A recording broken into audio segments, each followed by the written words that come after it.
Assalamualaikum, apa kabar anak-anak? Semoga sehat dan tetap semangat belajar. Perkenalkan, saya Ibu Ritna, guru MTS Negeri 1 Maluku Tengah. Video kali ini kita akan belajar tentang kerjasama dalam berbagai bidang kehidupan, materi PPKN kelas 7.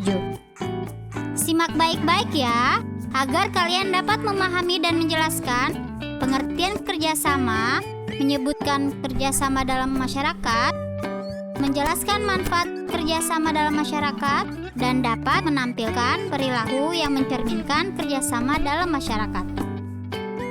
Anak-anak, tahukah kalian apa itu arti kerjasama? Coba lihat, ini lidi. Kalau cuma satu lidi, ini tidak terlalu berfungsi untuk membersihkan pekarangan. Namun, ketika lidi ini banyak dan digabungkan jadi satu benda yang kita sebut sapu lidi, maka pemanfaatannya untuk membersihkan rumah, pekarangan akan lebih cepat dan bersih. Itulah perumpamaan kerjasama. Artinya, kerjasama merupakan kegiatan atau usaha yang dilakukan dua orang atau lebih untuk mencapai tujuan bersama.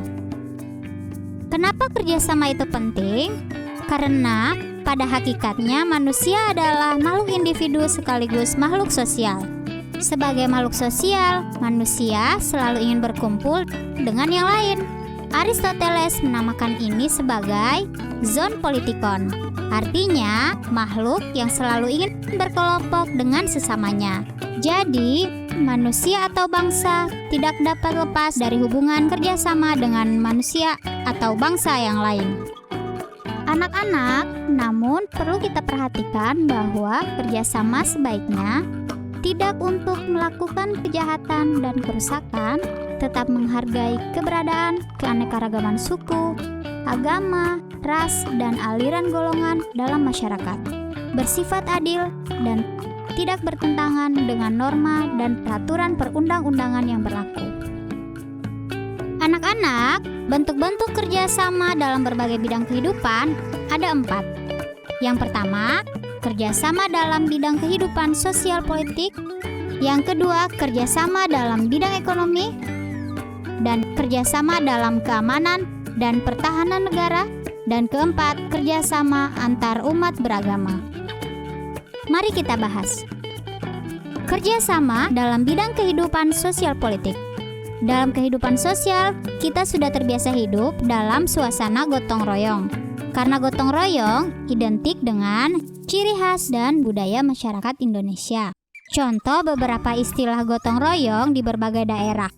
Sambatan di Yogyakarta, Masohi di Maluku, Mapalete di Bugis, Alam Tulung di Aceh, dan Batobo di Riau.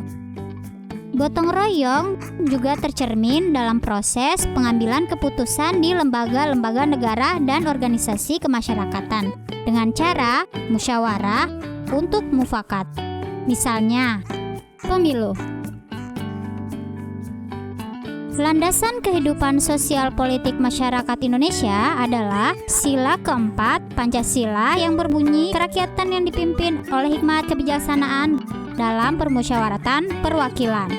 Sila keempat Pancasila pada prinsipnya menegaskan bahwa bangsa Indonesia akan terus memelihara dan mengembangkan semangat bermusyawarah dalam perwakilan. Jadi, perilaku politik juga harus didasari nilai hikmat, kebijaksanaan, permusyawaratan, dan perwakilan yang merupakan bagian dari gotong royong. Kedua, kerjasama dalam bidang kehidupan ekonomi. Dalam kehidupan ekonomi, kerjasama digambarkan pada pasal 23A Undang-Undang Dasar Negara Republik Indonesia tahun 1945 yang berbunyi, pajak dan pungutan lain yang bersifat memaksa untuk keperluan negara diatur dengan undang-undang. Pajak digunakan oleh negara untuk membiayai pembangunan nasional untuk kesejahteraan dan kemakmuran rakyat, seperti membangun fasilitas umum, jalan raya, jembatan, sekolah, rumah sakit, dan lainnya. Kemudian pada pasal 33 ayat 1 Undang-Undang Dasar Negara Republik Indonesia tahun 1945 menyatakan Perekonomian disusun sebagai usaha bersama berdasarkan asas kekeluargaan. Hal ini berarti dalam kegiatan usaha ekonomi digunakan prinsip kerjasama, saling membantu dalam suasana demokrasi ekonomi untuk mencapai kesejahteraan bersama secara adil. Wujudnya adalah koperasi. Gotong royong dan kekeluargaan merupakan salah satu asas koperasi.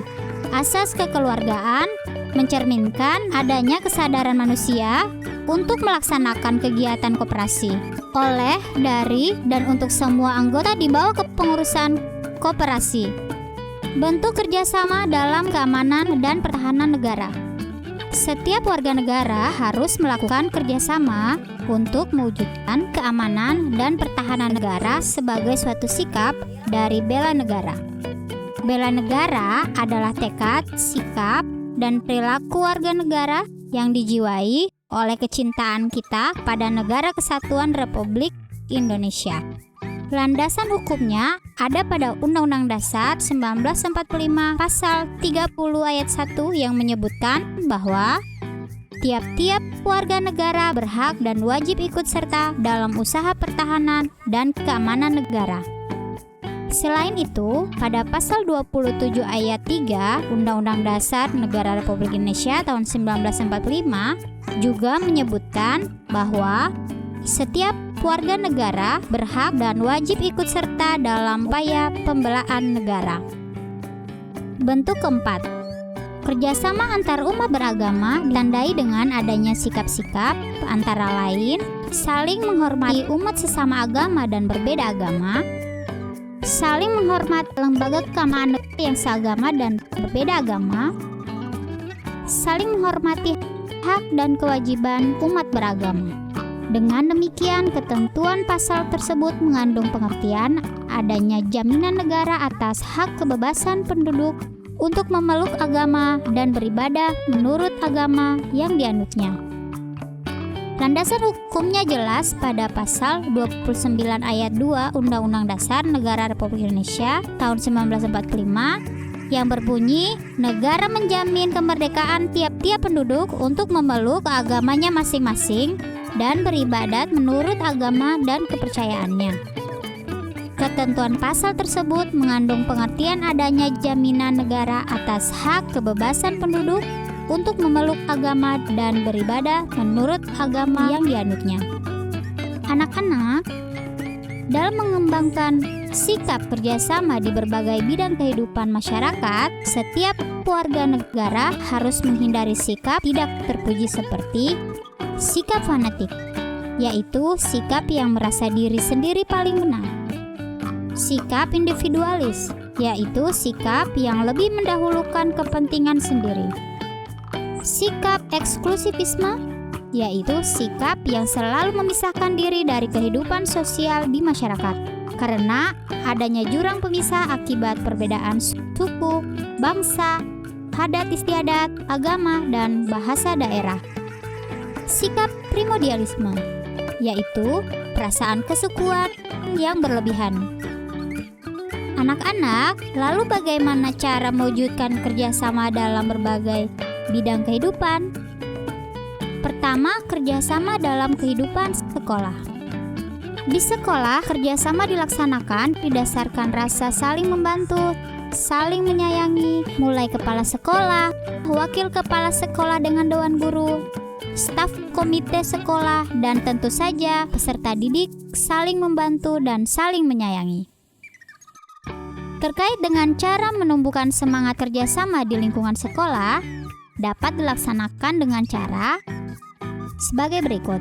Tentukan dan raih tujuan bersama ada pada visi dan misi sekolah. Berpartisipasi secara aktif, menyusun dan melaksanakan aturan sekolah. Mengerjakan PR atau tugas tepat waktu. Saling menghargai dan memberikan penghargaan. Kedua, wujud kerjasama dalam kehidupan masyarakat.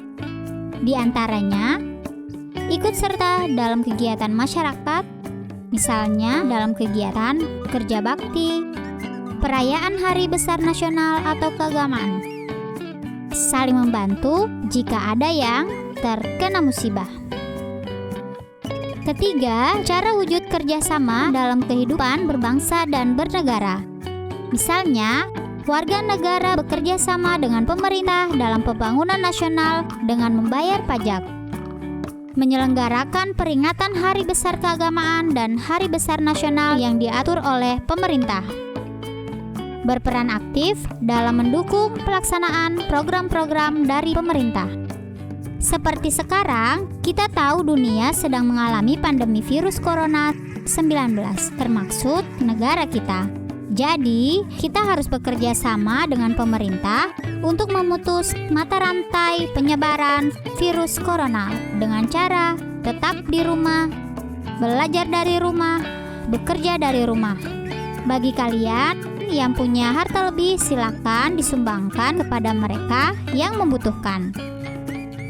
Anak-anak, jadi dengan mewujudkan kerjasama, ada beberapa manfaat yang didapatkan. Apa manfaat tersebut?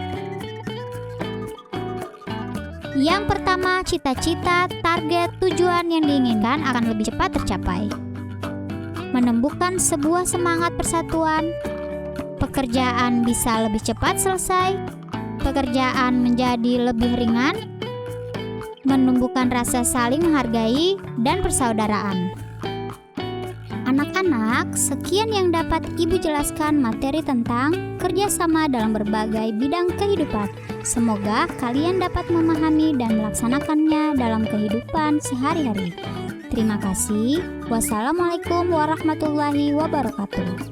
Salam PKN, Smart and Good Citizen.